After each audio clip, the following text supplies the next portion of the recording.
con Marisa. Marisa, como todos conocemos, es una referente absoluta de lo que es la Comisión del Estatuto del Jugador en FIFA, lleva muchos años, desde el año 2004. Así que imaginen, vio todo y bueno, nos va a comentar todo, digamos, los procedimientos en FIFA y después le vamos a preguntar un poquito sobre el tribunal arbitral que se viene, si hay algo para decir o todavía no. Está aprobado, pero no sabemos si hay.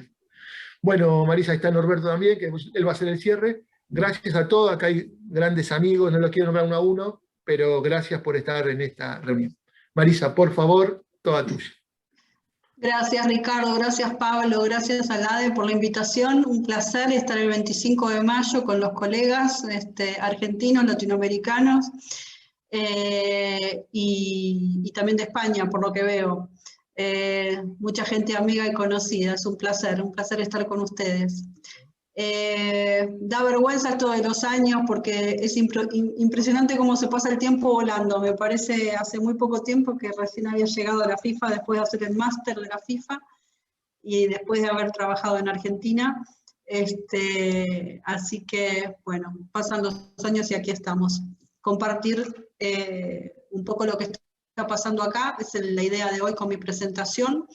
Les voy a hablar de la resolución de disputas en el fútbol. En la primera parte de la presentación les voy a comentar un poco a nivel introductorio cuáles son las competencias, que muchos de ustedes las saben de memoria, pero por ahí otros no, entonces para emparejar la presentación lo voy a hacer rápidamente. Sí que voy a hablar del Tribunal del Fútbol, les voy a contar, porque se aprobó, como recién dijo Ricardo, se aprobó el viernes pasado, así que les voy a comentar algo de esto. Luego les voy a hablar de disputas entre jugadores y clubes, con los principales puntos de la jurisprudencia, que también quizás ya la vieron antes, pero no está mal refrescarla porque es base de nuestro trabajo todos los días. Luego las disputas entre clubes, a posteriori las disputas entre entrenadores y clubes y asociaciones, que esto ha requerido una modificación del reglamento que entró en vigor en enero de este año, así que es algo bastante reciente y muy importante. Y por último, las modificaciones que se hicieron e incorporaciones de normativa específica para el fútbol femenino, que también son bastante interesantes. Así que, bueno, yo voy a hacer la presentación y luego vamos a dejar un espacio para preguntas, para que no sea aburrido, que todo esto de Zoom, si no, es muy estático, y vamos a tratar de que no sea aburrido, que sea dinámico. Bueno, entonces, si te parece, Pablo, podés pasar el slide. Son, como ustedes conocen bien, es la base regulatoria nuestra de la FIFA, son los estatutos, el reglamento sobre el Estatuto de la Transferencia de Jugadores, que de ahora en más digo reglamento solo, o RETG, que es la abreviatura en español, y el reglamento de procedimiento. Los temas incluidos, los temas que se tratan en el reglamento sobre el Estatuto de la Transferencia de Jugadores son, como conocen, las disputas contractuales y laborales, deudas vencidas y sanciones, el famoso artículo 12 bis, reclamos de solidaridad y formación, que los conocen muy bien, cuestiones de registro de jugadores y de transferencia internacional, protecciones de menores, cambio de asociación nacional y convocatoria, liberación de jugadores para jugar con selecciones nacionales y agentes organizadores de partidos. Como ustedes saben, los órganos decisorios de la FIFA de toda la vida, desde que se creó nuestro departamento, son la Cámara de Resolución de Disputas, que incluido el juez único, que trata ciertos casos de cuantía menor a 200.000 francos suizos, o casos en los que no hay, que son jurisprudencia firme para nosotros, que no hay una complejidad en el fondo, los resuelve el juez único, y luego la Comisión del Estatuto del Jugador también con su propio juez único. Estos son los órganos decisorios principales. Como saben, la Cámara de Resolución de Disputas de la FIFA es una fórmula un poco híbrida, pero ha sido en el paso de todos estos años una de las pruebas de de órgano decisorio muy, muy eficiente, ¿no? Porque las decisiones, como tienen representación paritaria de jugadores y clubes, las decisiones realmente se hacen con mucho debate y mucha discusión entre las partes. Y eso genera que tengamos decisiones muy buenas, fundamentadas, debatidas. Obviamente que siempre hay espacio para la interpretación y que después siempre existe la posibilidad de apelar ante el caso. Y hay casos que son muy complejos, pero lo bueno es que en esta Cámara hay un marco, hay una plataforma para debatir los casos muy, muy buena. Luego seguimos, Pablo, con la competencia de esta Cámara, es las disputas entre clubes y jugadores en relación al mantenimiento y a la expedición de los certificados de transferencia internacional, las disputas con respecto a la relación laboral entre un club y un jugador con dimensión internacional, a menos que las partes hayan acordado en un convenio colectivo o han pactado una cláusula clara y específica, la competencia de una Cámara Nacional de Resolución de Disputas, constituidas en el marco de una federación y cumpliendo con todos los requisitos que la FIFA exige. Como comenté, este órgano decisorio tiene los puntos de representación paritaria y también trata las disputas relacionadas a la indemnización por formación y mecanismos de solidaridad. Seguimos. Esto un poco lo adelanté, que son jueces designados dentro de la Cámara de Resolución de Disputa y que tratan casos con un valor debajo de 200.000 francos o disputas sin complejidad fáctico-legal. La Comisión del Estatuto del Jugador, por otra parte, tiene en sus competencias las disputas con relación a la relación laboral entre un club o una asociación y un entrenador que tengan dimensión internacional, a menos que exista un tribunal arbitral independiente, y disputas entre clubes de distintas asociaciones que no sean los casos previstos anteriormente. Como saben, entonces, el Congreso de la FIFA salió en los medios, seguramente lo vieron, el viernes pasado aprobó lo que se llama el Tribunal del Fútbol, y está conformado por 3 cámaras: la Cámara de Resolución de Disputas, la Cámara del Estatuto del Jugador y la Cámara de Agentes. Es un poco la continuación de lo anterior, en el sentido de que lo que antes era la Cámara de Resolución de Disputas ahora va a estar integrado dentro del Tribunal del Fútbol, con sus mismas competencias. Luego la Cámara del Estatuto del Jugador también va a tener las mismas competencias, pero va a ser Cámara dentro del Tribunal Arbitral del Fútbol, y la Cámara de Agentes, que por ahora va a llevar casos de agentes organizadores de partidos. Este tribunal entra en vigor el 1 de julio. El reglamento de procedimiento actual que tenemos es el que aprobó la FIFA en diciembre del 2020 y que entró en vigor el 1 de enero del 2021. Rápidamente les voy a comentar, para los que nunca vieron mucho del trabajo que hacemos, los requisitos para iniciar una demanda, ¿no? Ante la FIFA. Todas estas demandas por lo general tienen los datos personales de las partes, si hay representantes legales, los datos personales y el poder de representación. Como saben, no requerimos que sean poderes notariales ni certificados por escribanos, simplemente que sea un poder simple, que esté firmado, que sea específico y de fecha reciente. Luego la demanda o petición concreta, la descripción de los hechos.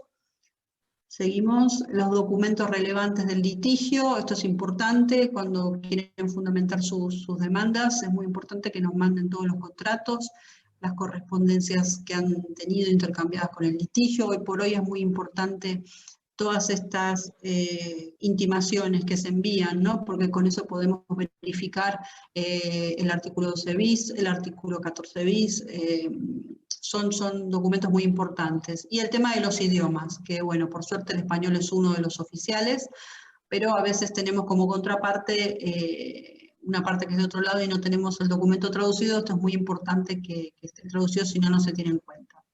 Luego, datos personales de alguna otra persona implicada en el litigio que sea importante para el caso, la cuantía,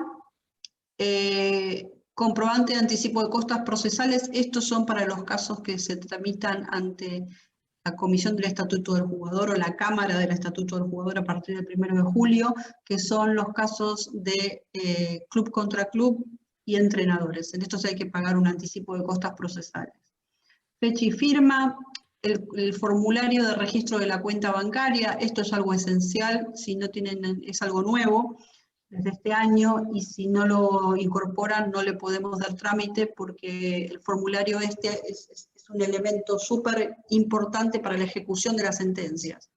Entonces los incorporamos, los anexamos a las decisiones, o cuando las propuestas que enviamos son aceptadas por las partes y mandamos la carta de aceptación de la propuesta o de confirmación, adjuntamos el formulario de registro de cuenta bancaria. Esto para cuando son demandantes, para generar que haya un procedimiento muy expeditivo de cobro, ¿no? Es una pieza bastante importante. Luego, como saben, las partes reconocidas ante la FIFA son las asociaciones nacionales, miembros de FIFA, clubes, jugadores, entrenadores y agentes organizadores de partidos. En algún momento se van a incorporar también los intermediarios o agentes de jugadores, cuando ya la FIFA tenga todo el reglamento aprobado, ¿no? y ya sean parte, pero por el momento estos son los reconocidos. Cuestiones que miramos también cuando se inicia la demanda, es importante tener en cuenta si hay procedimientos a nivel nacional que ya están en danza, nosotros ahí no intervenimos, si hay identidad, no si está la triple identidad del objeto, las partes y la base, y también cuando ya hubo una decisión con respecto a la triple identidad tampoco los llevamos adelante. Algo que no está anotado ahí, pero se los agrego, que la mayoría lo debe saber, es que la prescripción para nosotros son 2 años, desde los hechos que originaron el motivo de la demanda. Entonces ahora pasamos a ver las disputas entre jugadores y clubes. El principio de estabilidad contractual es el principio madre, el principio central de nuestro reglamento. Como saben, un contrato entre un jugador profesional y un club solo puede terminarse o rescindirse al vencimiento del mismo o de común acuerdo. Este es el principio general. Y en caso de que existiera una causa justificada, cualquier parte puede rescindir un contrato sin ningún tipo de consecuencias. Lo que ocurre es que, claro, van a tener que demostrar que hay una causa justificada. Y si hay una ruptura sin causa justificada, obviamente las consecuencias son una indemnización y sanciones deportivas. Con respecto a causas justificadas o no para terminar un contrato, pueden ser, por ejemplo, salarios adeudados, vamos a ver más adelante el artículo 14 bis, lesiones y cuestiones médicas, cláusulas específicas del contrato, bajo rendimiento, ausencia y mal comportamiento. Estos son los temas más centrales, los temas que más se repiten en los casos que tenemos laborales ante la FIFA. Seguimos entonces, Pablo. Aquí vemos entonces que con respecto al principio general de que el contrato debe ser por escrito, y sin embargo, si no llega a existir la copia escrita, que a veces pasa que los jugadores no tienen copia escrita del contrato, otros medios de prueba pueden ser suficientes. A veces nos aportan intercambio con el club, intercambio de correspondencia, o nos aportan recibos de salarios cobrados. Bueno, puede haber otros medios de prueba, pero el principio general es que el contrato debe ser por escrito. La Cámara ha establecido una lista de requisitos mínimos, lo que tiene que tener un contrato, los denominados elementos esenciales, que son las partes, el objeto, la remuneración, la firma, las obligaciones y derechos de las partes. Como cualquier contrato, bueno, también la Cámara lo ha admitido. Seguramente han visto que muchas veces vienen ofertas de trabajo y la Cámara cuando analiza las ofertas de trabajo, si tiene los elementos esenciales, es muy factible que lo tome como un contrato, porque las ofertas con los elementos esenciales y firmadas por las partes tienen una presunción de ser un vínculo laboral.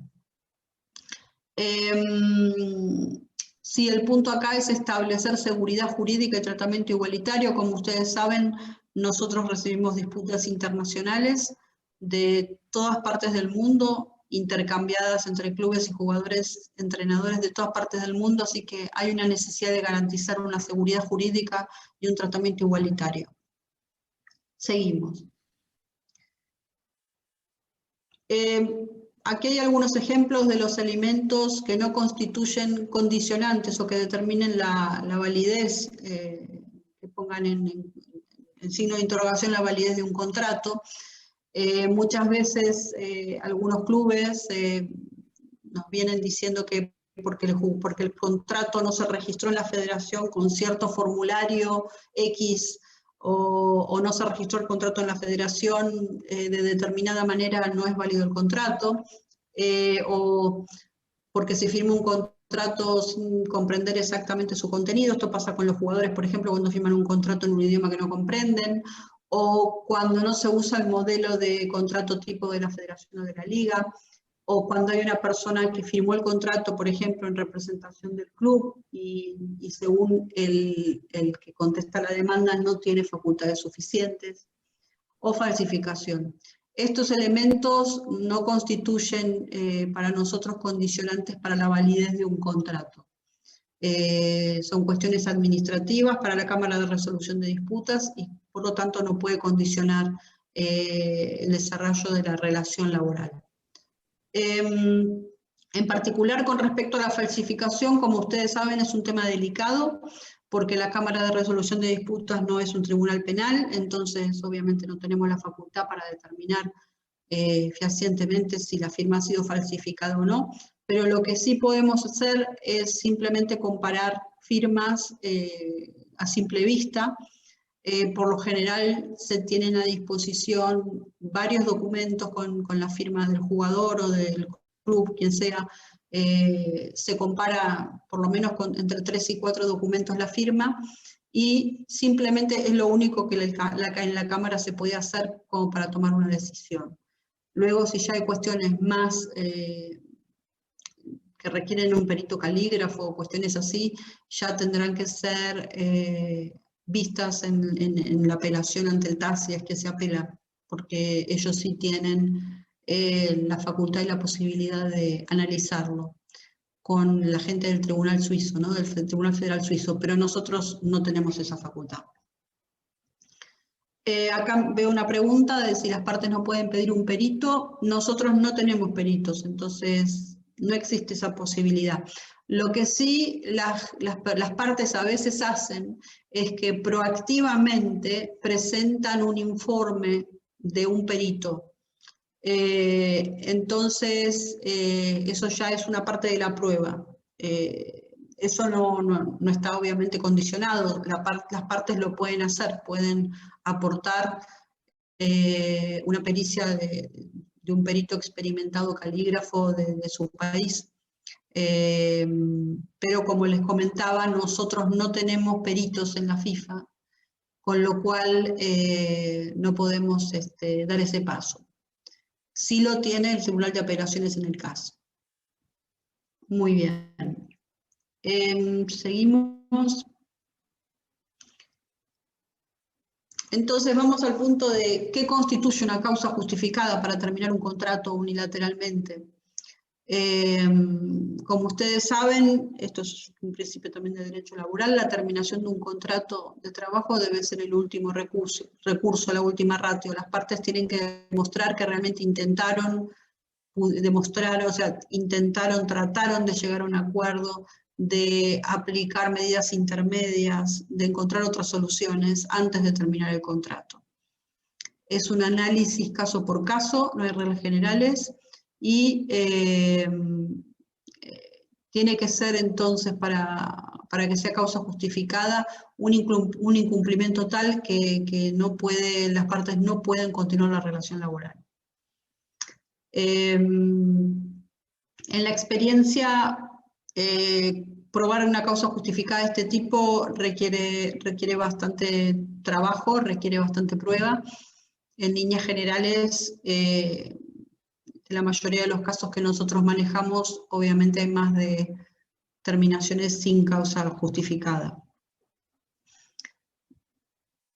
Acá seguimos entonces con los salarios adeudados, que es otro de los temas que les adelanté que íbamos a hablar. El pago en tiempo y forma de los salarios es la principal obligación de los clubes y el incumplimiento de esta obligación constituye en principio causa justificada para que el jugador rescinda el contrato. No obstante, el jugador tiene que haber cumplido con los requisitos que establece el artículo 14 bis, que son que por lo menos 2 meses de salario estén adeudados, que la cantidad deudada sea sustancial, o sea, se consideran por lo menos 2 salarios, y que hayan intimado al club, se haya intimado al club en el tiempo correspondiente que establece la norma, que son 15 días. En el próximo diapositiva creo que se ve el artículo. Sí, acá lo ven. Entonces aquí se habla entonces de darle un plazo de al menos 15 días para cumplir con las obligaciones económicas. Si hay un salario, pasa mucho con los clubes de Turquía, que no hay un salario de periodicidad mensual. Hay, por ejemplo, ponen un monto total que se divide en el año, entonces la Cámara de Resolución de Disputas lo que hace es un cálculo prorrateado y determina un valor mensual aproximado, y entonces en ese caso se toma en cuenta que si hubo un impago de un monto equivalente a 2 meses, también se va a considerar causa para determinación. Creo que había una pregunta en el chat, un momentito, Pablo, con respecto a, sí, ¿qué pasa si un club se niega a entregar la copia del contrato?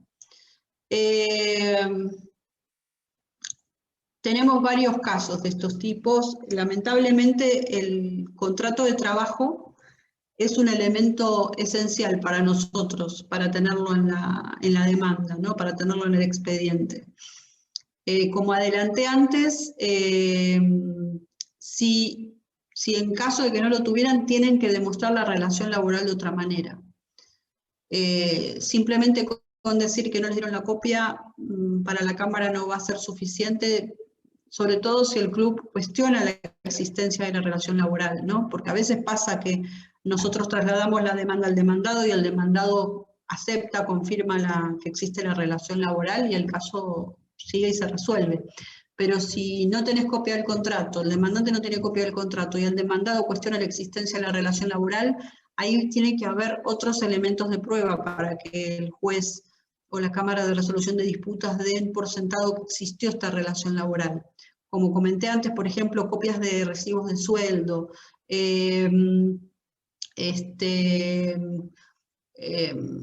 no sé, intercambios de correspondencia, intimaciones por escrito, también pueden quizás traer participaciones oficiales del jugador en el club, listados oficiales de que jugó determinados partidos para el club. Es un cúmulo, pero es una cuestión de prueba caso por caso.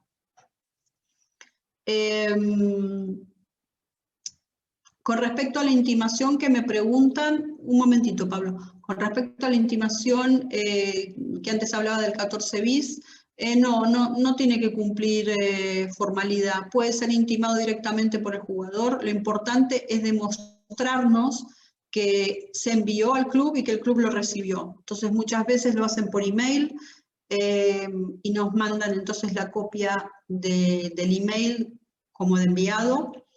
Y entonces de esa manera sí, lo tenemos por intimado, pero no hay una formalidad así como cuestiones notariales o cosas así. Si me permiten voy a levantar un poco aquí para que haya más luz, que estoy muy oscura.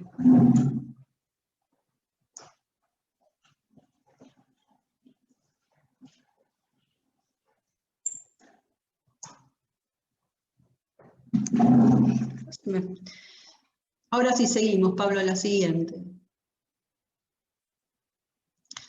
Bueno, vamos a ver en muchos contratos, ¿no?, que hay cláusulas unilaterales que contienen obligaciones cuyo cumplimiento está condicionado a un evento. Este tipo de cláusulas obviamente no son admitidas por la Cámara de Resolución de Disputas, se consideran nulas porque, claro, está simplemente en manos del club, por ejemplo, el determinar que se cumpla o no. El primer ejemplo que está aquí es, por ejemplo, en caso de que el jugador no participe en al menos 20 partidos durante la temporada, el club tiene derecho a terminar el contrato sin que el jugador tenga derecho a recibir indemnización. El club tiene en sus manos hacer que el jugador participe en más o en menos 20 partidos. Por lo tanto, no podemos, la Cámara no considera esta cláusula como válida. Seguimos. Lesiones y cuestiones médicas, el principio general es que una lesión o condición médica no constituye causa justificada para rescindir un contrato. Es responsabilidad de los clubes el asegurarse que el jugador cumpla con los requisitos físicos y técnicos para desempeñarse como futbolista previo a la firma del contrato, y como todos saben, no puede condicionar la validez a eso. Y aquí menciono un caso en el cual la Cámara subrayó que es la responsabilidad de los clubes el asegurar que un jugador siga recibiendo sus salarios en casos como el presente, como podría ser de manera enunciativa a través de un seguro adecuado. Por lo general está el seguro médico, ¿no? Que los clubes están cubiertos con eso. Seguimos.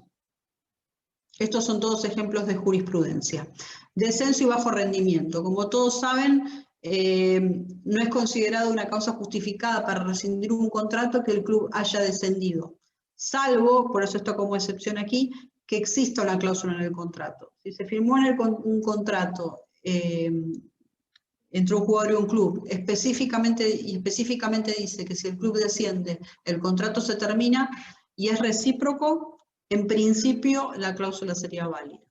Con respecto al bajo desempeño, no, porque el bajo desempeño de un jugador es algo bastante subjetivo.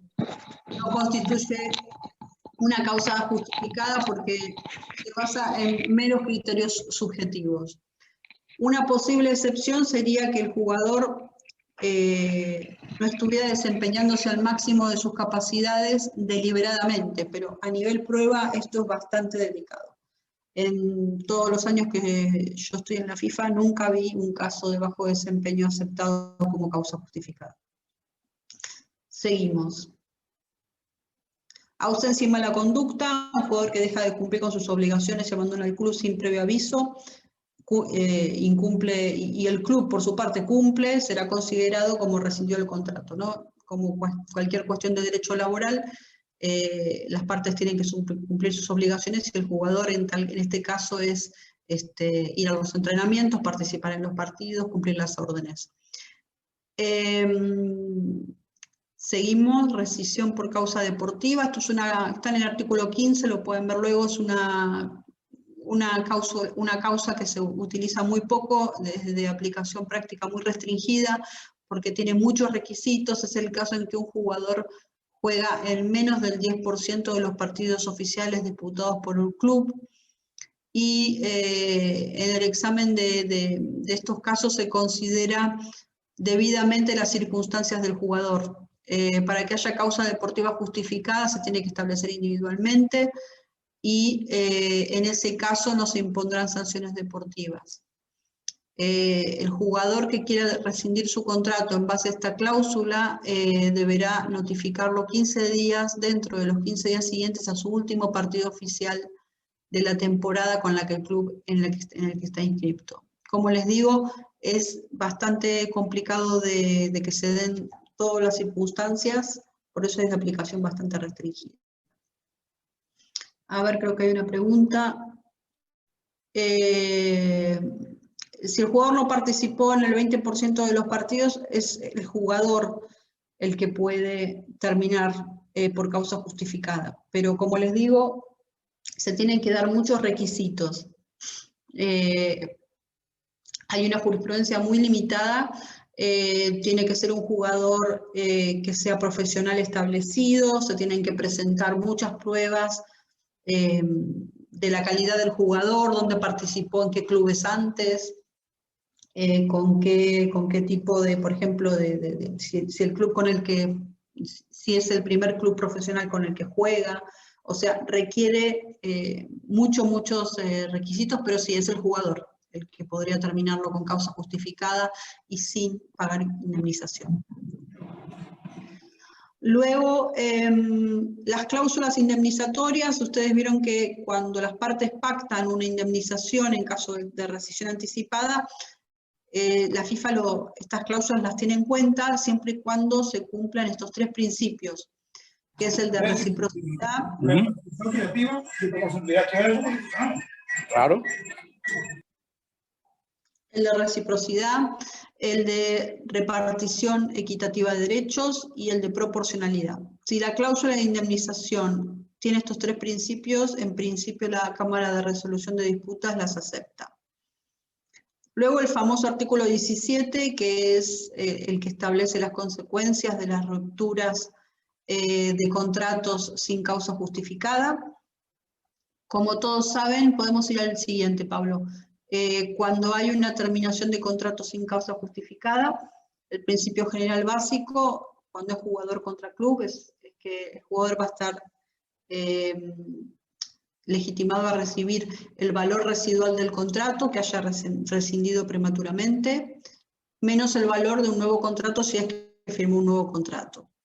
Y en el caso de que el contrato se haya terminado por falta de pago de remuneración, deudas vencidas, el jugador va a tener derecho a una indemnización adicional, es equivalente a 3 salarios, y en caso de circunstancias graves, lo que deben haber escuchado por ahí en inglés, un término bastante raro que es egregious circumstances, que son circunstancias excepcionales, extraordinarias, graves, el jugador puede tener derecho a recibir una indemnización adicional de hasta 6 meses de salario. De todos modos, en ningún caso, la indemnización total puede superar el valor residual del contrato que se está terminando anticipadamente, con lo cual ahí hay un techo. Y aquí me faltaba poner lo que dije antes, que es que si en el contrato hay una cláusula que establece la indemnización en caso de terminación y cumple con los 3 requisitos que vimos anteriormente, se aplicaría la cláusula. En el caso de que sea un caso de un club contra un jugador, el club va a tener en cuenta, para el cálculo, la Cámara de Resolución de Disputas va a tener en cuenta para el cálculo de la indemnización un promedio entre el valor del sueldo del contrato que está terminando el jugador y el contrato nuevo. Y además se van a tener en cuenta otros gastos que el club incurrió como inversión no amortizada. Por ejemplo, el monto de transferencia que el club pagó al club anterior del jugador para para adquirir los derechos de este jugador. O a veces, cuando hay prueba suficiente, el club puede demostrar que tuvo que contratar a un jugador nuevo para cubrir o para reemplazar a este jugador que terminó anticipadamente el contrato, para cubrir esa posición específica del jugador. Si lo puede demostrar que realmente se contrató al jugador para eso, también se tiene en cuenta el valor para adquirir los derechos de este nuevo jugador de reemplazo. Como saben, también se pueden aplicar intereses, que la jurisprudencia de nuestra Cámara es aplicar un 5% anual desde la fecha de la interposición de la demanda en el caso de la indemnización. Otro principio de nuestro reglamento es el principio de responsabilidad solidaria. Es un principio de aplicación objetiva automática que significa que el club nuevo del jugador, independientemente si el club nuevo indujo al jugador o no, simplemente por ser el nuevo club del jugador va a ser solidariamente responsable en el pago de la indemnización que hubiera sido condenado al jugador a pagar a su club anterior. Entonces, como les comento, y lo dice aquí la cita de este caso, la responsabilidad solidaria del club nuevo es objetiva, es independiente de la cuestión de si el club ha inducido o no a la rescisión contractual. Seguimos. A ver, un momentito acá, hago un paro para ver que veo acá preguntas. ¿Un jugador puede trabajar en otro club mientras se resuelve un litigio por terminación de contrato? Sí, puede hacerlo.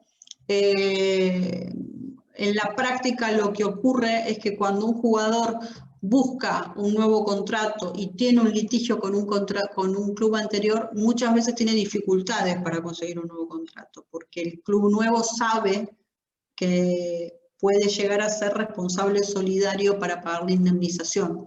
Poder jugar puede, pero en la práctica a veces tienen dificultades para firmar un nuevo contrato mientras tienen el litigio. Y también la otra cuestión que se puede generar un poco conflictiva en la práctica es que muchas veces cuando hay un conflicto entre un club y un jugador, y el jugador firma contrato con otro club, la federación del nuevo club tiene que pedir el CTI a la federación del club anterior, y la mayoría de los casos, cuando hay una disputa, la federación anterior no lo da el CTI. Entonces, en ese caso, existe el remedio legal, el recurso de poder venir a la FIFA a solicitar la inscripción provisional del jugador. Y es un trámite que se hace muy rápido con nosotros, pero simplemente para que lo tengan en cuenta, de que si la federación anterior no expide el CTI a tiempo, tienen que hacer un trámite adicional, que es venir a la FIFA, siempre que sea una transferencia internacional, venir a la FIFA a solicitar la inscripción provisional. Por eso, entonces, la respuesta sí, claro que sí, que puede firmar, puede jugar otro contrato mientras el litigio continúa. La pregunta esta del CAS, que me dicen aquí, si hay forma de cambiar, por supuesto, el TAS es la instancia de apelación. En el TAS pueden presentar otras pruebas, tienen otra oportunidad de hacer valer sus derechos, así que sí, siempre está esa oportunidad de apelación, de revisar la decisión que tomó la FIFA. Pasamos a disputas contractuales entre clubes. La validez de un contrato de transferencia, saben que los contratos de transferencia de jugadores son a título definitivo o préstamo, ¿no? Los temporarios. Estos contratos de transferencia tienen elementos esenciales y se registran en TMS. Los casos típicos de club contra club son la suma deudada de transferencia, que le deben una parte, ¿no?, por la transferencia al jugador, cuando se pactó en cuotas, por ejemplo, penalidades, cuando hay una cláusula que dice que si no le pagan las cuotas de la transferencia a término, todas las cuotas se van a volver exigibles. Esto es lo que llamamos en inglés acceleration clause, que es como una cláusula acelerada que acelera los pagos de las otras cuotas. También se establecen penalidades, y lo que llamamos en español las plusvalías, en inglés signing on fee, que es sell on fee, perdón, que es cuando un club transfiere a un jugador y ambos clubes pactan una suma de transferencia fija, que está ahora, y pueden pactar la suma de transferencia dividida en dos partes: una parte fija, que es el monto de la transferencia actual, y otra parte variable que depende de una posible transferencia subsiguiente. Entonces, por ejemplo, establecen, no sé,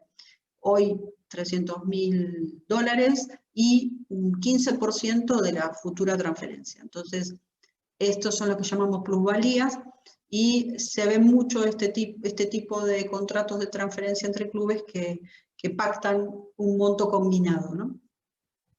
Como saben, el artículo 12 bis también se aplica a las sumas de transferencia, siempre y cuando se cumplan con los requisitos del artículo 12 bis, es decir, que haya habido deudas exigibles por más de 30 días, que se haya vencido 30 días, y luego que haya una intimación del club acreedor al club deudor, otorgando un plazo de 10 días. Si se cumple con estos dos elementos y se viene a la FIFA, nosotros tenemos un trámite muy rápido, aunque ahora tratamos todos los casos muy rápidamente, como habrán visto, pero este en particular es bastante ágil, y se aplican las sanciones del 12 bis.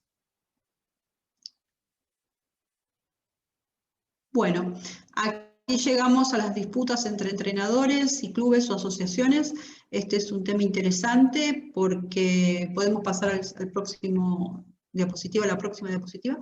Es un tema interesante, como les digo, porque es un tema que fue hace poquito modificado.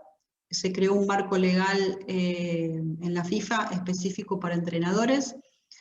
Históricamente la FIFA siempre trató más la actividad de jugadores, reguló la actividad de jugadores. Los entrenadores eran reconocidos en el reglamento, pero solo con el propósito de la competencia para las disputas, con esa mención que existe en el artículo 22C del reglamento. Y a lo largo de todos estos años se fue generando una jurisprudencia muy rica en casos de entrenadores. Todo esto generó que ahora entonces tengamos un marco legal específico para entrenadores. Se ha creado una nueva definición, que ahora la vamos a ver, y un nuevo anexo en el reglamento, el anexo 8, que incluye en líneas generales normas similares a las aplicables a los jugadores, con alguna excepción que ahora vamos a ver. Los objetivos de este marco legal fue suministrar a los entrenadores un marco legal mínimo. Ofrecer mayor seguridad jurídica en sus relaciones laborales, facilitar el trabajo de los órganos decisorios al momento de resolver las disputas, y se estableció un marco legal con normas claras y coherentes. Está vigente desde el 1 de enero de 2021. La definición nueva es la definición 28 del reglamento. Como pueden ver, es una persona empleada por un club o una asociación que desempeña una labor específica y cuyas obligaciones laborales consisten en una o más de las siguientes: entrenar, seleccionar, tomar decisiones tácticas. Y el segundo requerimiento es cuyo empleo requiere estar en posesión de una licencia de entrenador conforme a la normativa nacional o continental. A veces en Europa, por ejemplo, se requiere que la licencia de entrenador sea expedida también o ratificada por la UEFA. El nuevo anexo 8 entonces se aplica a contratos profesionales entre entrenadores y clubes, entre entrenadores y asociaciones, y además involucra a entrenadores no solo de fútbol, sino de futsal. Y obviamente incluye entrenadores masculinos o femeninos. Como van a ver, las normas son bastante similares a lo de los jugadores, pero aquí tenemos una primera específica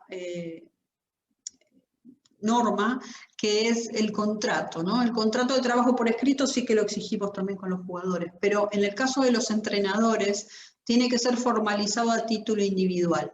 ¿Y por qué se estableció esto? Porque muchas veces en los casos de entrenadores se firmaban contratos por todo el equipo de entrenadores. Si el entrenador, por ejemplo, tenía, no sé, un ayudante de campo, un entrenador de arqueros, y otro asistente técnico, y ponían a todos en un solo contrato. En el pasado esto llegaba a la FIFA así, pero ahora, como ven, el anexo 8 requiere que sea formalizado a título individual. Y la razón por la que se exige esto es porque muchas veces era difícil especificar qué parte de la remuneración era de cada parte de este equipo técnico. Y también porque cada uno de ellos tiene derecho a hacer su caso en la FIFA y tiene derecho a apelar luego, cosa de que si bien el entrenador principal solo con el contrato global, este derecho de los entrenadores asistentes se caería. Por eso es que para dar más transparencia y seguridad jurídica requerimos que sean contratos a título individual. Bueno, los elementos esenciales y la validez que no puede estar sujeta a aspectos formales como mencionamos antes. El cumplimiento de los contratos también es igual a lo que vimos en el caso de los jugadores, que podrá rescindirse solo al vencimiento de común acuerdo, y en el caso de que existiera una causa justificada, cualquier parte puede rescindir sin ningún tipo de consecuencias. Las consecuencias de la ruptura es el pago de una indemnización y, en su caso, sanciones. Seguimos. Esto lo paso rápido porque ya lo vimos con jugadores y se aplica tal cual. Un momento, que tengo preguntas, a ver. Los entrenadores entienden que se aplican a la preparación. Sí, también. Los preparadores de arqueros también entran, porque se considera, según la definición 28 que leí antes, se considera que cumplen un trabajo táctico sobre la cancha de fútbol con la preparación de los arqueros. Entonces se los considera entrenadores. El ejemplo de contrato grupal se da mucho. ¿Cómo solucionar? Bueno, el tema pienso que es un tema de educación y de práctica, ¿no?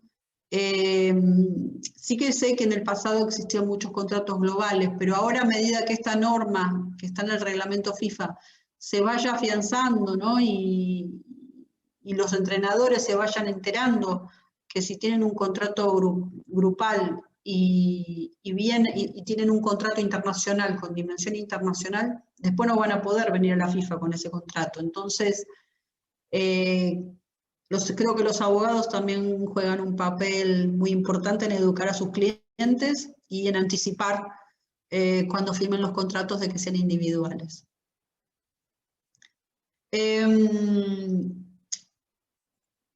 Entonces, aquí vemos lo de deudas vencidas, que es el artículo 5 de este anexo 8 nuevo de entrenadores, que es igual al artículo 14 bis, ¿no? que requiere 2 salarios mensuales vencidos, se considera causa justificada, se pone en mora al club con por lo menos o al menos 15 días, y entonces en este sentido se tomará en cuenta que la rescisión del contrato fue sin causa justificada.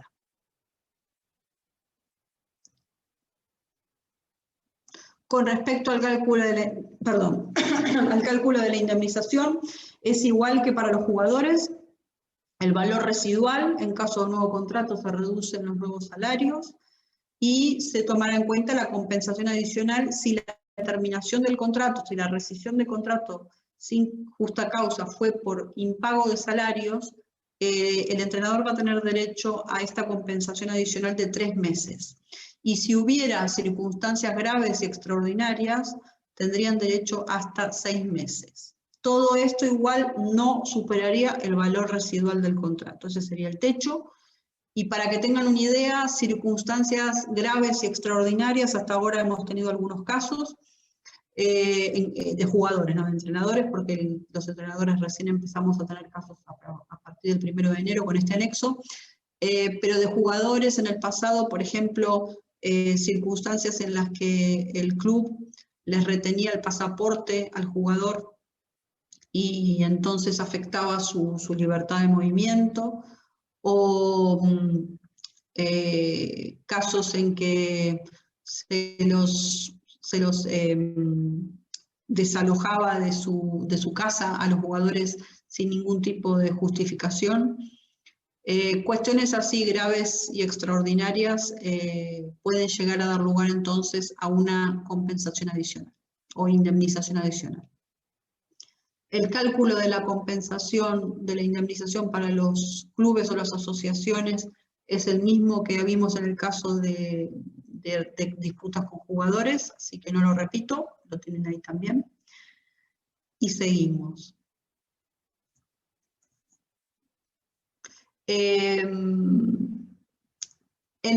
Aquí tenemos 2 cuestiones que no se aplican, que se aplican a jugadores, pero no se aplican a entrenadores. Una de ellas es el principio de sanciones durante el periodo protegido. Ustedes saben que cuando hay disputas entre jugadores y clubes, si la terminación fue durante el periodo protegido, esto puede ser objeto de sanciones. En este caso de entrenadores no se aplica este tipo, se aplican las sanciones del 24 bis, pero no la particular del periodo protegido. Y tampoco se aplica lo que vimos antes de responsabilidad solidaria para el nuevo club o la nueva asociación. Estas son 2 diferencias. Pero aquí hago la salvedad, que aquí lo puse, que en caso de que se comprobara que un club o una asociación indujo a un entrenador a terminar su contrato anterior, estas partes, los clubes o las asociaciones, están sujetas a los estatutos de la FIFA, con lo cual podrían ser de todos modos objeto de sanciones, para que lo tengan en cuenta. Las sanciones, entonces, para ejecutar las decisiones son las mismas reglas para jugadores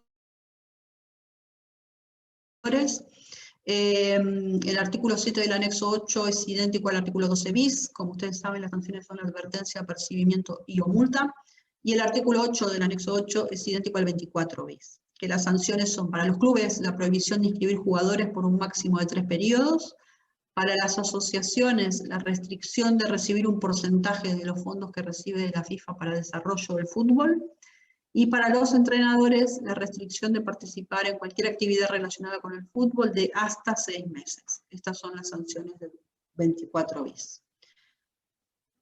Acá hago un momento de parate, que tengo una pregunta. Licencias de maternidad en el fútbol. Ahora es el tema que viene ahora. Así que ahora la van a tener respondida. Vamos a ver las normas laborales específicas para el fútbol femenino, que también se crearon el año pasado.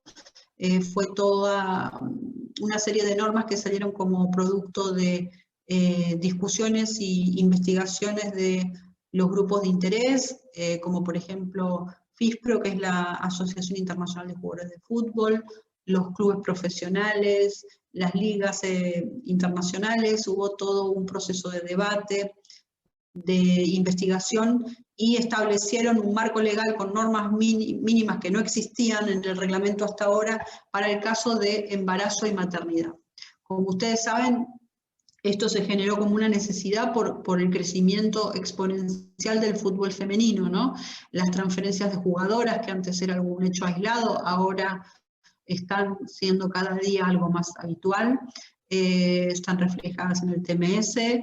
Hay competiciones ahora organizadas por la FIFA, por las federaciones, por las confederaciones. Entonces, como el fútbol femenino crece tanto, también hubo necesidad de ampliar el marco legal y establecer normas para el embarazo y la maternidad. Los 4 puntos más importantes que pueden ver ahí son que se creó una definición de la licencia por maternidad, una excepción en el artículo 6, que es el tema de la inscripción de jugadores, después lo vemos en detalle, el artículo 18, párrafo 7 y el 18.4. Todas estas normas están en vigencia desde el 1 de enero de este año. Entonces, los puntos centrales de este nuevo marco legal son que se establece un pago de remuneración obligatoria a la jugadora que esté con licencia de maternidad o con el embarazo. La posibilidad de regresar al trabajo. La posibilidad de inscribir a una jugadora reemplazando a otra que toma la licencia por maternidad, o a la jugadora que vuelve después de la licencia. La protección durante el embarazo y la protección especial para el caso de despidos improcedentes de jugadores. Un momentito.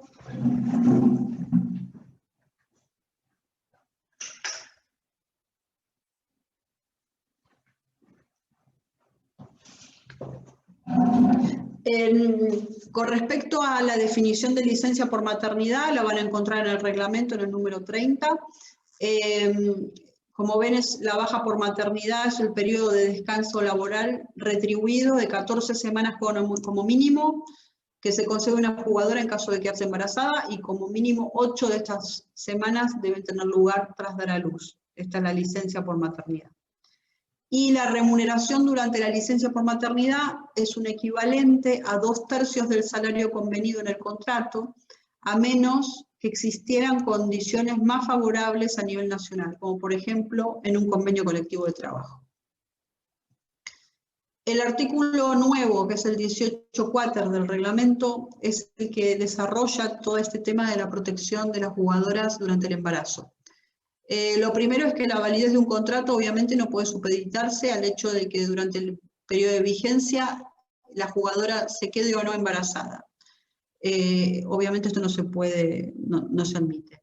El segundo punto es el empleador no puede terminar un contrato con una jugadora sobre la base de que la jugadora esté o no embarazada, esté de baja por maternidad o disfrutando de sus derechos relacionados con la maternidad.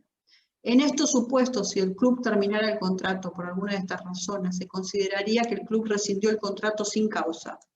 Se presumirá, habrá una presunción de que la terminación se produjo como consecuencia del embarazo de la jugadora, y las posibles consecuencias son la indemnización más las sanciones deportivas. Cuando hablo de indemnización, también se contempla lo que vimos antes de indemnizaciones adicionales, como podría ser la de las causas extraordinarias. O sea que podría llegar a tener hasta 6 meses de salario si realmente se probara que el despido del club fue porque la jugadora estaba embarazada. Seguimos. También este artículo 18.4 establece que la jugadora embarazada tiene derecho a seguir ofreciendo sus servicios al club, porque esté embarazada no significa que no puede jugar al fútbol, ¿no? Necesita una confirmación del especialista que esté llevando el embarazo y de un profesional médico independiente, de que resulta seguro para ella hacerlo. En el caso de que no sé, hasta el 5.º mes o 6.º mes la jugadora con su médico determinaran que ella puede seguir jugando al fútbol, lo podrá seguir haciendo, pero en algún momento en el que el médico o el profesional médico independiente determinaran que ya no es seguro para ella seguir jugando, existe esta letra B del artículo 18.4, que es bastante especial, que dice que se le puede llegar a establecer a la jugadora un trabajo alternativo, derecho a que preste otros servicios al club. Entonces, esto se hace como una manera de asegurar la remuneración de las jugadoras embarazadas. Y esto del trabajo alternativo va a requerir mucha buena fe de ambas partes y mucha flexibilidad. Dependerá mucho no sé, de si la jugadora, por ejemplo, tiene algún tipo de otros estudios, o si puede ayudar al entrenador con cuestiones de entrenamiento o cuestiones de parte administrativa del club, o no sé si es alguien que sabe de marketing, que haga cosas de marketing o de redes sociales, o sea, va a ser muy caso por caso, pero como les decía, es una cláusula que deja bastante ámbito de flexibilidad para las partes. El punto C, la jugadora puede determinar de manera independiente y teniendo en cuenta los periodos mínimos previstos que vimos antes en la definición, la fecha de inicio de la baja por maternidad. Acá tengo una pregunta de si la jugadora debe notificar su embarazo. Sí, debe notificarlo para que pueda ser aplicable todas estas normas y este marco legal que establece el reglamento. El nuevo artículo 18.4 también establece el derecho de la jugadora a retomar la actividad futbolística tras la baja de maternidad. Hasta ahora estaban las jugadoras muy desprotegidas, incluso algunas evitaban quedar embarazadas porque consideraban que no iban a ser contratadas después de primero que perdían el trabajo, ¿no? Y segundo, que no iban a ser contratadas después de la baja. En este caso se asegura con este artículo el derecho de la jugadora a retomar el trabajo como jugadora profesional tras la confirmación del especialista que haya llevado el embarazo, de que resulta seguro para ella volver a trabajar, y en estos casos el club tiene la obligación de respetar su decisión, de facilitar la incorporación y de ofrecerle apoyo médico. Además, la jugadora tendrá derecho a percibir su salario completo y bajo las mismas condiciones que tenía antes de la licencia por maternidad. A ver, aquí tengo una pregunta. ¿La norma se aplica para los países donde el fútbol femenino no es profesional a pesar del principio de la ley obligará? Sí. El punto acá es que para definir si es jugadora profesional o no, como saben, tenemos la definición en el reglamento de que cualquier salario que sea superior a los gastos, a las expensas, ya se considera profesional. Entonces dependerá en cada país determinar cuánto cobra la jugadora y cuánto se considera que es gastos o expensas, ¿no? Porque, no sé, $300 son una cosa en un país en Sudamérica o en África y otra en Europa. Con lo cual, esto va a tener que comprobarlo en cada caso si es jugadora profesional o no. Por último, el derecho a un ambiente seguro. Mientras esté prestando servicios deportivos a su club, la jugadora deberá poder amamantar al bebé o extraer la leche, entonces con lo cual tendrá que tener un lugar adecuado para hacer esto. Luego seguimos, Pablo. El artículo 6, párrafo 1 es un artículo que también se tuvo que modificar porque, como ustedes saben, los jugadores solamente pueden ser inscriptos dentro de los periodos específicos determinados y que están anunciados, publicados en el sistema TMS. Y en este caso sería una excepción que se puede inscribir a una jugadora fuera del periodo de inscripción para reemplazar temporalmente la inscripción de una jugadora que esté de baja por maternidad. Como esto es algo que no se puede establecer de antemano, obviamente se tenía que establecer esta excepción. Y luego se podrá inscribir a una jugadora fuera de preinscripción, el segundo supuesto, tras finalizar la baja por maternidad, dependiendo de su situación contractual. Se dará prioridad a la inscripción de jugadoras retomando de su baja por maternidad y a la integridad de las competiciones. Bueno, esto creo que me pasé un poco de tiempo, espero no haber sido muy aburrido. Esta fue mi presentación. A ver, tengo algunas preguntas acá. Vamos a ver. Con respecto al posparto, ¿el contrato termina? No, justamente está en el artículo 18.4 establecido que la jugadora está asegurada, la jugadora profesional, de volver a su puesto de trabajo, siempre que sea seguro para ella a nivel físico, volver a su puesto de trabajo con el derecho a la misma remuneración que tenía antes y en las mismas condiciones. Así que está el tema del posparto, está dentro de este sistema de protección que ha creado el reglamento. Luego, con respecto a los vínculos laborales de jugadores de futsal como actividad deportiva oficial de FIFA, sí.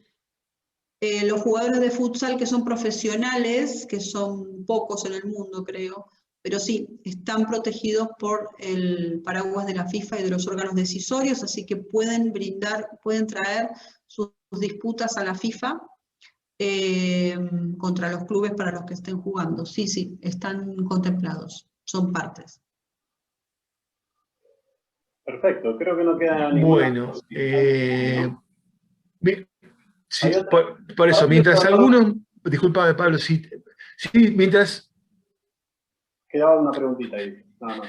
No, lo que decía que mientras aparezcan nuevas preguntas, yo hago una pregunta ahí, por favor, esta pregunta, y yo me gustaría hacer 2 o 3 preguntas, Marisa. A ver, por favor, estas par de preguntas. Sobre los jugadores, ¿han tenido casos sobre causas justificadas de resolución de contrato aplicando una cláusula de género en el contrato? No.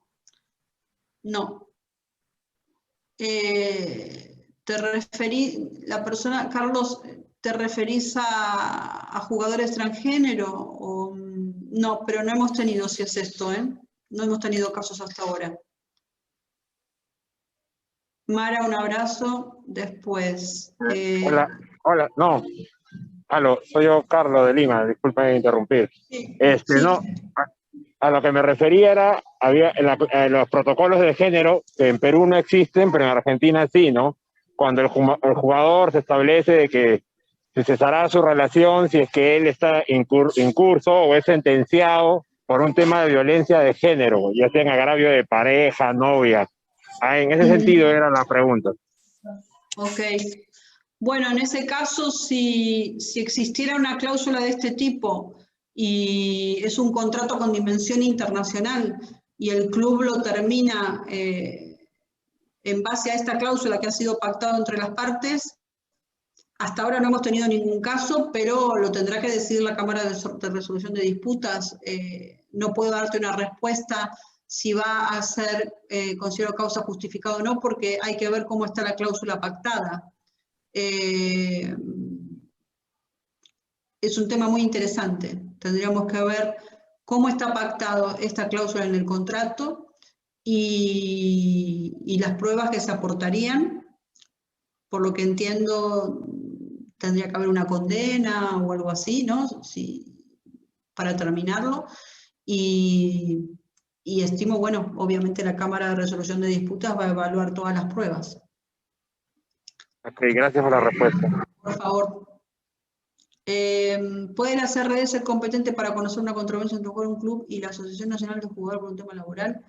No, porque la Asociación Nacional, en principio, si es un contrato de trabajo laboral, el jugador presta servicios para el club y no para la asociación. Lo que he visto son casos de entrenadores en los cuales, pero bueno, no, pero son entrenadores con asociación, pero entre jugador y club, no, en principio te diría que no. Tendría que ver el caso concreto, pero en principio te diría que el jugador tiene que firmar contrato con el empleador para el que presta el servicio. A menos que no sé, no, para la Asociación Nacional no tiene que tener un contrato, así que sería con el club. Ante una incapacidad sobreviviente de una jugadora que se contempla en estos casos. Bueno, en el caso de incapacidad sobreviniente te diría que son principios generales con respecto también a los jugadores masculinos, ¿no? Ahí se aplican los temas de seguros, el club tiene que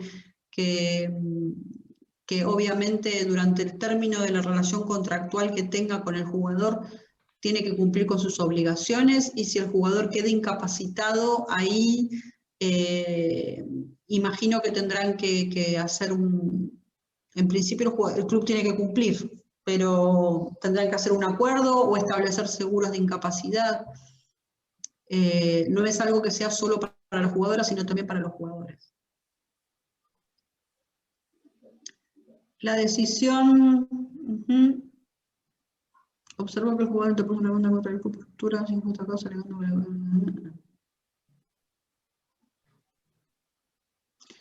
¿Cómo es posible que un jugador interponga demanda en contra de un club por ruptura de contrato sin justa causa alegando que él había recibido con justa causa? Sí, puede ser, porque si la situación para el jugador era de peligro o era de una situación insostenible, el jugador, por ejemplo, si, no sé, si un club no le paga 6 meses de salario y está viviendo en otro país y no tiene cómo sostenerse, puede terminar el contrato con justa causa, porque no está recibiendo su remuneración. Entonces, si luego inicia la demanda el jugador contra el club, la Cámara podría llegar a decidir que el jugador terminó el contrato con justa causa y que el club tiene que compensarlo, indemnizarlo.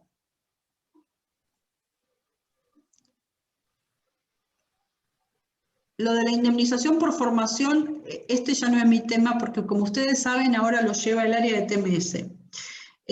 Así que creo que esta pregunta hasta la puede contestar Ricardo mejor que yo, la del plazo de prescripción de la indemnización por formación.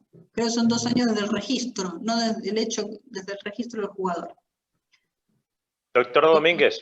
Sí. Mucho gusto, Mauricio Acevedo, de la ciudad de Medellín, Colombia. Tenía una pregunta con respecto al contrato de la jugadora de una jugadora de fútbol femenino. Cualquier relación está supeditada a la fecha de terminación del contrato, es decir, si su contrato termina en su 5º mes de embarazo, el club ya prácticamente en ese momento no tiene que responder por absolutamente nada. En principio le diría que sí, exacto. Es la validez del contrato que estaba pactado antes de que la jugadora se quedara embarazada. Pero si es en el 5º mes, ahí tendríamos que ver qué normativa hay en Colombia, ¿no? Y el club tiene que cumplir con sus obligaciones durante el término de estos 5 meses de embarazo. Perfecto, muchas gracias. De nada.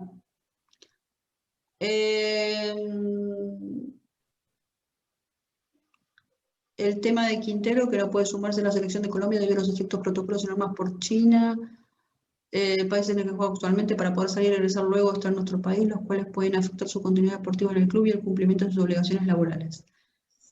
Sí, estos son los típicos casos que tenemos. ¿Cuál es el tema? Que el jugador está en China y no puede sumarse a la selección. Es por el tema de que no puede salir y regresar también por todo el tema del COVID, me imagino. Todas estas cuestiones nos han llegado a la mesa, ¿no? Como ustedes saben, la FIFA de la noche a la mañana tuvo que publicar ordenamientos y todas las guidelines, ¿no? Todas estas guías de preguntas y respuestas para temas de COVID. Son temas complicados y delicados. Obviamente no le puedo dar una respuesta al caso concreto, pero sí, son casos hay que ver. Hay que ver por qué no lo liberan, hay que ver si realmente es la norma china o ver. Hay previstas modificaciones en cuanto al adelanto de costas para entrenadores. No, hay que pagarlo. Los casos de entrenadores hay que pagar anticipo de costas procesales siempre. Quizás esta pregunta, Diego, me la haces porque el año pasado se había suspendido temporariamente el pago, era por el tema del COVID, pero ahora ya el reglamento de procedimientos del 1 de enero exige que se paguen los anticipos. ¿Con qué fundamento se establece la obligación del club a pagar únicamente 2/3 de la remuneración durante la licencia por maternidad en uso totalidad? Esto, por lo que tengo entendido, fue producto de conversaciones que hubo entre los distintos grupos de interés, y sé que también se estuvo consultando con la Organización Mundial del Trabajo. ¿Cuáles eran los criterios a nivel internacional para establecer estos 2/3? Pero, Flavia, de todas maneras hay que tener en cuenta que si existiera una norma nacional donde la jugadora está jugando que es más beneficiosa que los 2/3, se le puede aplicar la norma nacional. Ricardo, ¿querés hacer una preguntita? Sí, gracias. Sí, por favor. Bueno, Marilla, de vuelta por la generosidad y fenomenal, buenísima la exposición, muy clara. 2 o 3 preguntitas prácticas, así rápidas. En la parte de la cuenta bancaria que hay que dar al inicio de la demanda, no es obligatorio, o sea, te pregunto, no es obligatorio que el titular de la cuenta sea quien demande, o sea, un club puede poner una cuenta bancaria, denunciar, una que no sea titular, puede ser eso. No, tiene que establecer la del propio titular, porque una de las razones por la que se establece este tema del formulario bancario tan estrictamente es porque en el futuro, con la Cámara de Compensación, con la Clearing House, se van a automatizar cobros, ¿no? Entonces, lo que se está tratando ahora es de empezar paso a paso a tener un sistema mucho más efectivo de cuando salen las sentencias y quedan firmes, viste, que ya se cobre. Vos sabés bien, Ricardo, a lo largo de todos estos años, los problemas que a veces uno ganás el caso y después hasta que cobrás. Entonces, el tema de las cuentas bancarias es una pieza fundamental. Hay que realmente ser titular, y la única excepción es que seas cotitular. O sea, si el club quiere establecer una cuenta bancaria diferente a la que tiene el club, que sea cotitular con otra persona. Ah, perfecto, porque acá está el problema de algunos clubes con el tema de la especificación de los dólares. Algunos clubes quizá no podrían, pero les interesaría cobrar una cuenta de afuera, pero a veces no son los titulares, ponen a alguien, pero bueno, esto no estaría permitido. La de cuenta que sea jugador, quien demande, tiene que ser titular o cotitular, clarísimo. Esos son los criterios. Perfecto. Sí. Después, otro tema. Ahora las decisiones son, con esto, justamente con entregar estos datos bancarios al inicio de la demanda, facilita esto de que una vez que estaba la decisión tenías que mandar los datos. Acá, ya con la decisión se adjunta ya los datos bancarios, entonces te dan 45 días de pago. Sí. Si no cumplen, la aplicación 24 de sanciones días. que en general serán, claro, 3 periodos sin poder registrar jugadores. Ahora, la pregunta puntual es, ¿hay algún seguimiento posterior de FIFA de si la federación cumplió o no con la aplicación de las sanciones? o el actor, digamos, tiene que hacer fácticamente algún grado de seguimiento y denunciar, mira, contratar a un jugador porque la federación no cumplió con su obligación de inhibir esos registros. ¿Hay un control de FIFA posterior? Hay un control, pero no es, como te podrás imaginar, son Obvio. 210 asociaciones. Claro. Entonces es muy importante o sea, que haya un impulso de la parte, ¿no? Perfecto. Sí, clarísimo. Sí. Que denuncies, que mandes un email a disciplinario o a nosotros informando que se impuso la sanción de prohibición del 24 bis y que el club está registrando o que la federación no sé, pero es importante que lo informe. Perfecto. Perfecto. Antes he dado el ejemplo de los contratos de trabajo que, por ejemplo, la cláusula, si no juega 20 partidos se puede extinguir anticipadamente. La pregunta es al revés. Tenés un contrato de un año y pactás que si el jugador juega 20 partidos, se extiende automáticamente un año más el contrato de trabajo. Esa extensión automática a través de una cláusula es válida. Supongamos que el jugador pasa el año y juega los 20 partidos y no quiere extender el contrato. Esa cláusula lo comprometió para el nuevo año. Se entiende como una promesa de contrato. Si hay antecedentes, una pregunta. Sí, es un tema complicado. No es blanco-negro.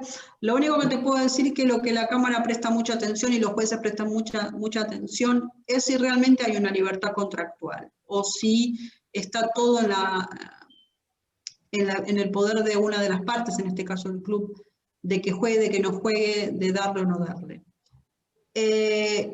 Aquí es como que se combinan dos cosas, ¿no? Por un lado se combina esto de los 20 partidos y por otro lado el tema de la extensión de la validez del contrato. Si te entendí bien el ejemplo. En el caso de la extensión del contrato, como sabés, la jurisprudencia es bastante restrictiva. Requiere que no solamente que haya una extensión unilateral automática, sino que también haya algún tipo de mejora salarial o de voluntad del jugador. Sí, es bastante restrictiva la aplicación de estas extensiones automáticas. Perfecto, clarísimo. Va a ser muy caso por caso. Un caso por caso, perfecto. Y la última preguntita por mi parte. Respecto, ya anunciaste que ya está creado el tribunal, entra el 1 de julio, ¿no? El Tribunal del Fútbol. ¿Esto qué significa a efectos prácticos? Porque así como está planteado, pareciera que fuera solamente darle un paraguas, un marco a lo que ya está. Es decir, mira, hay 3 órganos jurisdiccionales dentro de la comisión y le ponemos un nombre. ¿O tiene alguna consecuencia práctica? Mira, en principio se hizo como un primer paso. Creo que al principio no van a haber muchas diferencias en cuanto a competencia de las distintas cámaras. Lo que ocurre es que, como saben, tarde o temprano ya va a salir el reglamento de agentes, con lo cual se necesitaba una cámara para ellos, que ahora sí estaría una cámara independiente para el tema de agentes. Y